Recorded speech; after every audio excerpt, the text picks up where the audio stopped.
honestly, I think our parliament hit a genuine new low today. It was, well, frankly, embarrassing. Makes you question the maturity of our leaders. It really does. It's like watching adults, grown adults, acting like kids in a schoolyard, but, the stakes aren't swings, it's the whole nation's future. Today, August 13th, 2025, the verbal clashes were so heated, it felt less like parliamentary debate and more like a street brawl. I really thought we were past this kind of thing. What's really striking isn't just the chaos itself, right? It's what this tells us, what it reveals about the deep dynamics in our politics, especially when they're supposed to be debating the 13th Malaysia Plan. A critical plan. Exactly. This isn't just, bad manners. It points to something maybe broken in our national discourse. So what do you think listening to this? Is this just, I don't know, the usual parliamentary theater we sort of expect now? Or is it actually a symptom of something much deeper about our leadership? Where are we heading? Let's maybe unpack how it all started. Okay, yeah, let's trace it back. The whole thing blew up during this really crucial discussion on the 13th Malaysia Plan. That's the big 5-year blueprint for the country's development, right? Absolutely vital. It sets the direction. So Tan Sri Hadi Awang, he's the president of the Pan-Malaysian Islamic Party. He was giving his debate on this plan. And this is where the first issue pops up. Yeah. What happens when a speech seems to, go off topic? The Member of Parliament for Kampar, Zhang Zemin, he's from the Democratic Action Party. Yeah. He stood up straight away, and he invoked Parliamentary Standing Order 36(1). Now, that rule is specifically there to keep debate relevant to the motion. Keep it focused. Precisely. He argued that Tan Sri Hadi Awang's speech wasn't actually related to the 13th Malaysia Plan, a direct violation, he claimed. Now, technically, using that order is a legitimate check. But the timing, the context? Exactly. In this kind of political climate, it's often seen as a way to disrupt, maybe throw an opponent off their game. Okay, and then it got even more interesting, didn't it? With the poem. Yes, the poem. Tan Sri Hadi Awang recited this poem near the end of his debate. And it wasn't just, any old verse. No, it was politically charged, or at least that's how it was taken. Right, because the Member of Parliament for Jelutong, Rare, also from the DAP, he jumped up almost immediately after Zhang Zemin. He also used the standing orders. Yeah, he did. But he challenged a specific part of the poem. His interpretation was that it was blaming problems in Kuala Lumpur on the Democratic Action Party, Pakatan Harapan, and Barisan Nasional. So you see the pattern. First, a procedural challenge on relevance, then another one digging into the content, interpreting it as a political attack. If you look at the bigger picture, it just highlights this constant tension, this intense scrutiny over every word, every rule in Parliament. These challenges, okay, they might technically be within the rules if an MP genuinely believes there's a violation. But they escalate so fast, instantly. They can turn from points of order into really personal party line attacks.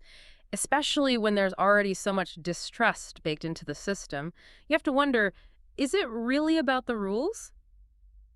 Or is it seizing a moment?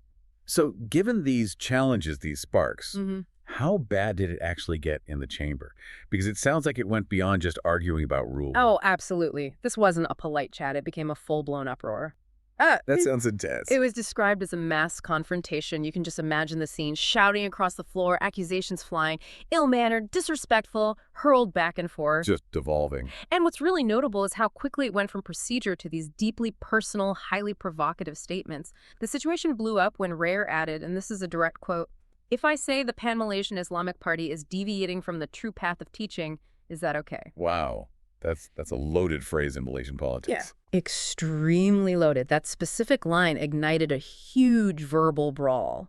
Pakatan National MPs were on their feet demanding he retracted. It clearly touched a very, very sensitive nerve for them, directly questioning their religious authority. So it wasn't just political anymore. It became ideological, cultural almost.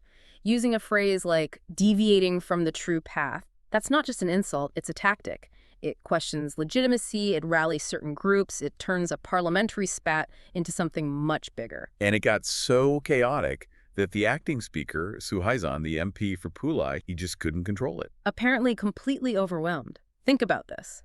The actual Speaker of the lower house, Tan Sri Johari, had to physically come back from his office into the chamber. Just to try and get things back in order. Exactly. That tells you everything about how out of hand it had become. So when Tan Sri Johari finally got back in the Speaker's chair, what did he do? I heard he wasn't pleased. Not pleased is an understatement. Reports say he was visibly furious. He really laid into the MPs, called their behavior extremely shameful. He actually said that. He did. He asked them, quote, "What is the situation? What kind of elected representatives are you? Truly shameful, so shameful. You are adults, not children, yet you argue like this." You could feel the frustration, a clear sign of how far things had slipped. Yeah, you could almost picture it. And think about the impact. There were students, apparently, in the gallery watching all this unfold. Oh, no. Speaker Johari mentioned that himself. He said he could hear MPs from his office using inappropriate words to curse. He stressed, totally unacceptable. That's mortifying. And he made the point, didn't he? He said, if we want the country to progress, leaders must also progress. The situation cannot continue. It brings home that this isn't just internal drama. It affects public trust, public perception. What message does that send? Especially to young people watching. Yeah. He even reportedly snapped, right? Shouting things like, "I really feel ashamed of you. Ashamed. Already old, not children. Still arguing." Yes, and if you want to go out, then go out. The tension must have been incredible. So much so that the MP for Benton, Sifira, who was actually next up to debate, she apparently timidly asked the speaker if he was angry at her. Can you imagine? It shows the atmosphere. Yeah. He also had to specifically tell her, Anne Rayer, the MP for Jelutong, to stop provoking things further, just trying to regain any control. Wow. When you step back, this whole episode just underscores the massive pressure on the speaker to keep order, and maybe how fragile parliamentary discourse can be here. These public dressing downs are rare, aren't they? Very rare. They usually only happen when the institution itself feels like it's at risk, and it really forces you to question the motive behind some of these tactics.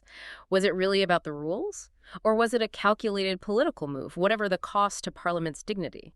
The Speaker's job isn't just enforcing rules, it's guarding the whole spirit of debate. So we're seeing this tactical use of rules and language. Definitely. On one level, yes, raising Standing Order 36, questioning a poem's relevance or meaning, you could argue that's legitimate accountability. Keeping debate on track, that's the ideal anyway. But then you have phrases like Rayer's comment, or maybe even the original accusations in Hadi Awang's poem, depending on interpretation.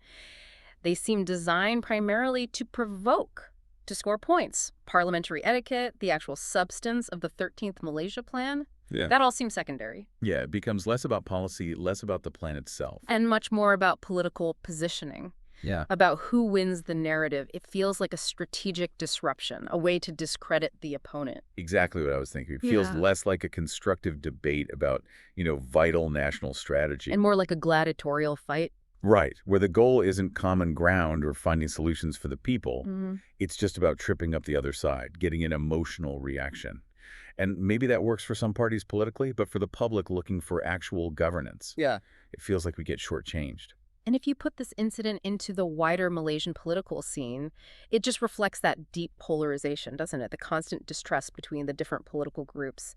Those words thrown around, ill-mannered, disrespectful, they aren't just random insults. They're symptoms of this underlying tension. Every statement, every challenge is viewed through a political lens. Is it a weapon? Can we use it? So it makes real discussion almost impossible. It makes substantive policy debate incredibly difficult. The actual needs of the country can get pushed aside for political point scoring. And you have to ask, how does a nation move forward when its leadership seems so stuck in conflict? So what's the takeaway for us, for the public watching this? When our own elected MPs, the people supposed to set the tone, supposed to be role models, when they get into these kinds of shouting matches, these public scuffles, it's worrying. It is. It inevitably damages public trust. It erodes the idea of Parliament as this dignified place for serious work. And you have to ask yourself, are we getting the leadership we deserve? Yeah. Or is it just a show for the party faithful? The impact on national unity, how we're seen internationally, you can't ignore that either. It's significant. This whole thing just makes you wonder. If the place where laws are made, where our future is supposedly decided, can fall into the chaos, what does that say about our political maturity as a nation? Is this the new normal? Is this how disagreements are going to be managed or mismanaged from now on? Yeah. It's kind of ironic, isn't it? Yeah. They were debating a national plan for progress, but the debate itself felt like anything but progress. Indeed. And that brings up a crucial point for everyone, I think. What kind of leadership do we actually expect? And how can we, as citizens, maybe push for a more constructive, more respectful space for these vital national conversations? Because today, August 13th, 2025. It's certainly given us a lot to think about regarding the future of our political discourse. Yep. And the quality of our governance. It challenges us, really, to look past the shouting and consider the deeper effects these spectacles have on the very foundations of our democracy. So, as you think about this parliamentary drama, maybe consider those invisible things: trust, decorum, that are supposed to hold our democracy together, and maybe how fragile they really are when things get heated. Remember to like and subscribe for more videos like this.